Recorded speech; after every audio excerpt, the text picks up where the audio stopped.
How to upload a video on Instagram. Now, if you want to post a video or upload a video on Instagram, all you have to do is to click on this plus button right here, and it will automatically lead you to post. Now you can just choose whatever video you have on your camera roll and tap it, and now you can hit next.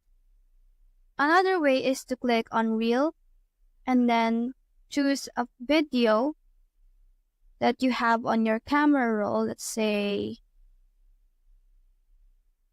right here.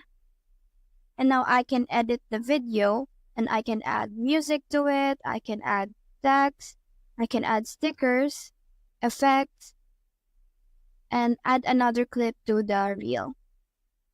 If I'm done editing the video or trimming the video on,